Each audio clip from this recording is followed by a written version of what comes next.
Hi, do you like cookies? Do you like witches? Now, what if I told you that once upon a time there were witches that created cookies that became sentient? Welcome to Cookie Run Kingdom. And with Halloween being right around the corner, and the appropriately named patch called Premonition of Doom, I think it's only fair that we make a Gijinka of Doughael. Now, unfortunately for me, I then discovered through the story that Doughael was on a pursuit to revive the Holy Avatar, aka one of the guild battle bosses, Avatar of Destiny. Non-Cookie Run Kingdom players, stay with me. So naturally, I thought, what a better opportunity than to do two, not one, but two Gijinkas. And so it begins. You can see at first there, well, you kind of can't see because it was just a blob. But I started actually working on Doughael, but then this is where my clown, my inner clown decided that, okay, you know what, I'm going to work on two Gijinkas. So this is where I decided to pivot and started working on the Avatar of Destiny first for the background. Primarily because Avatar of Destiny is supposed to be really big. And it's supposed to be this god character, so, you know, I think it only makes sense to start there. But oh man, I gotta say, with Cookie Run Kingdom, I almost feel like cheating because the characters are already, they're cookies, but like, they have human features. So, and that's the whole point, obviously, because, you know, the whole thing was them being sentient. Yeah, well, yeah, so making them into Gijinkas, really not much work. so that's great. This is pretty much just an excuse for me to draw the rad designs that they have.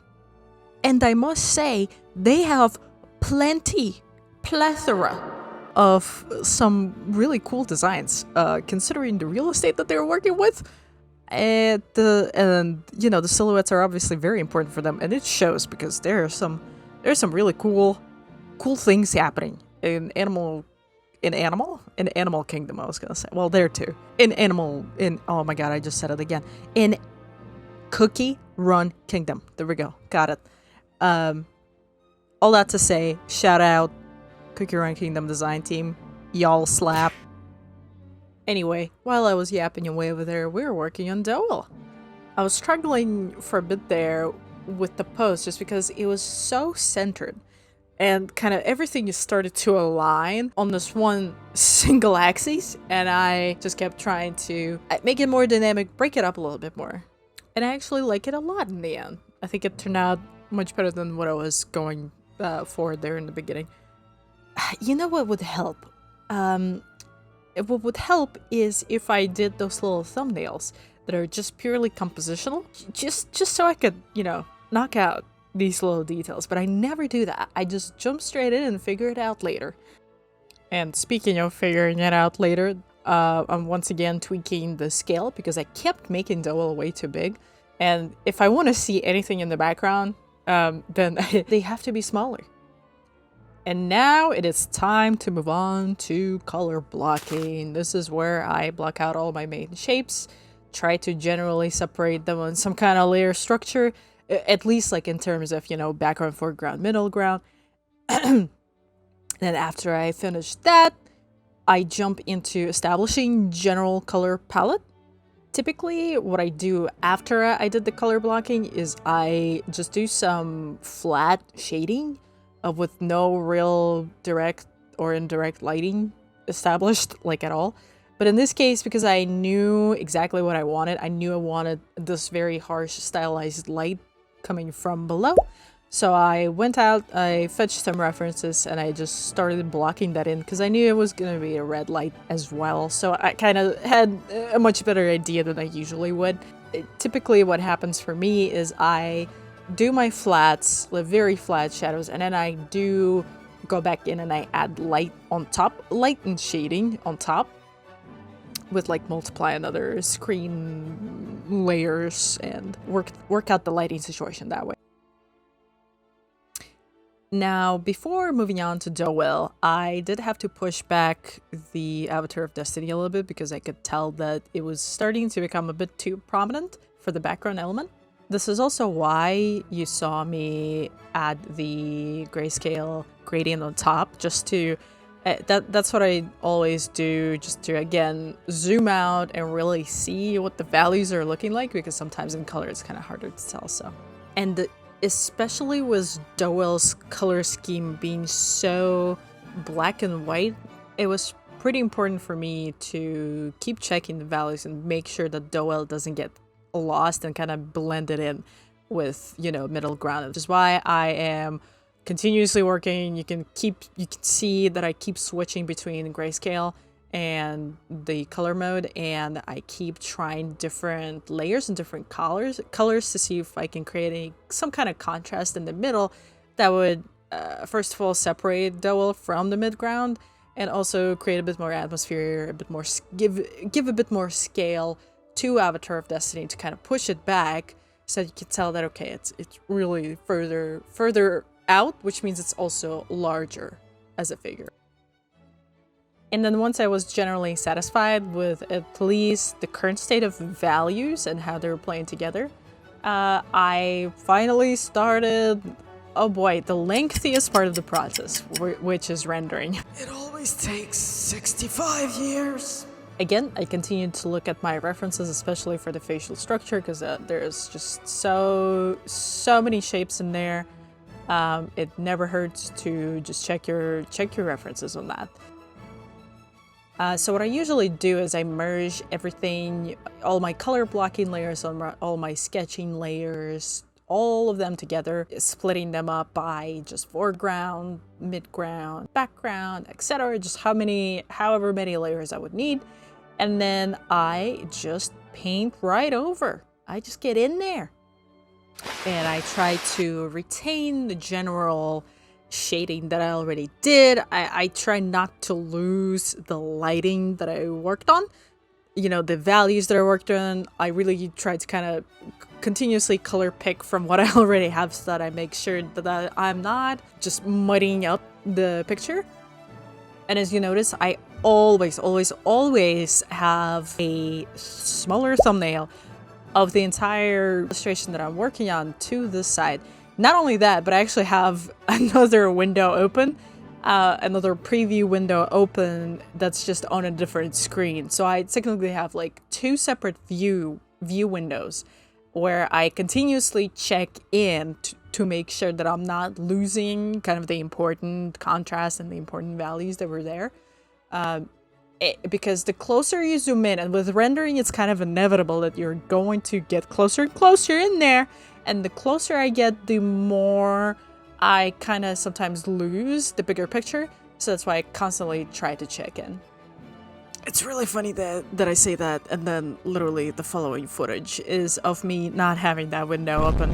I swear I still have it on a separate screen, I promise. Alright, for now, I shall leave you all to it, and I'll be back in a bit once there's something cool going on, because rendering is just that. It's a lot of manual labor where you just go in and overpaint and fix your mistakes that you've made a lot of, and try not to overdo it, because you don't want to do that either.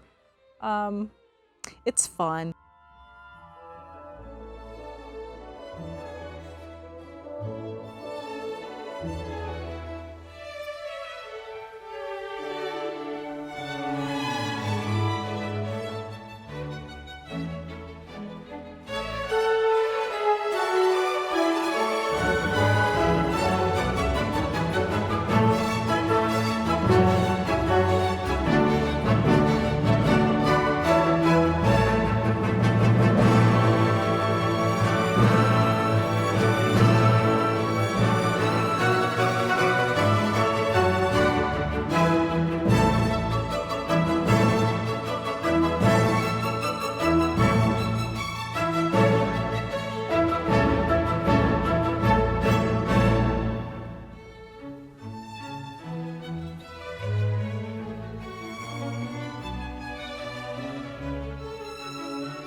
Ooh, alright, this is kind of fun.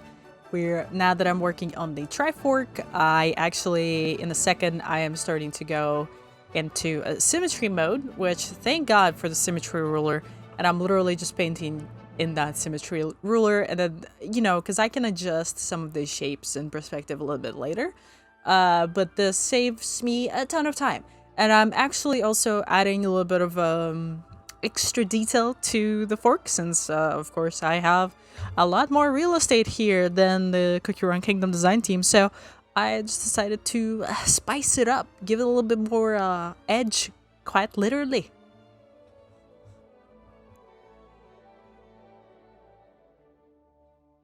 And then for the candle, we just copy and paste that, since it's not exactly symmetrical, but you know. And I already painted it on the other side, so I was just like, I'll just copy paste it, whatever. Work smarter, not harder, everybody.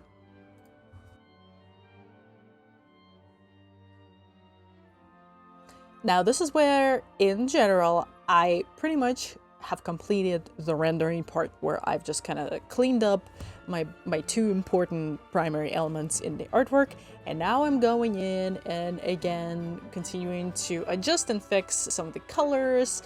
I am playing around a little bit where, you know, I tried to maybe change the mood a little bit. In this case, I was trying to kind of introduce a little bit more purple in there, because I thought it was just a little bit too monotone with just pretty much reds and their values. So this is where the flames came in, and I actually freaking love how this turned out. I think this really added so much needed contrast, and it created a bit more movement in the artwork as well, and I love that. I think that really brought it all together in a way, and also added some more detail, right? Some more interest and some more texture into the artwork. So I 10 out of 10. I also cleaned up a little bit of the background there for a second, and here I actually lose some of that purple because I goofed, but I'll bring it back, don't worry. And this is also where I realized that, oh my god, I completely forgot the background element. There's a halo around actually both Doughael and the Avatar of Destiny, but I decided to only do it on Doughael because there's already a background element of the, you know, the Gothic window behind the Avatar of Destiny, so I didn't think adding anything else would honestly matter. I don't think anyone would even see it. So, and at this point, it would be so far in the background that you wouldn't even see detail anyway. So I decided to just do Doughael's halo, and that's what you see here. Now, it is adding a little bit too much busyness to this mid-ground area, which is already busy, and I've been trying to kind of push it back. So I'm not quite a huge fan, which is why you'll start to see me slowly lighten that halo, just so that it doesn't add too much noise there. I also played around with just a bit more lighting. I was thinking maybe some background lights, since now there's this fire behind Doughael. There used to be some kind of room lighting on them, but I didn't want to lose the contrast that I had, so I didn't really, I really subdued that light. And now we finally get to address a small but still an elephant in the room, which is the second hand that I completely almost forgot about, actually. And then I was like, wait, oh god, I have to do that still. So that's, yeah, so we're going in there, getting it done. And team, we're done. We're finished. We have completed it. So it is time for none other than the reveal.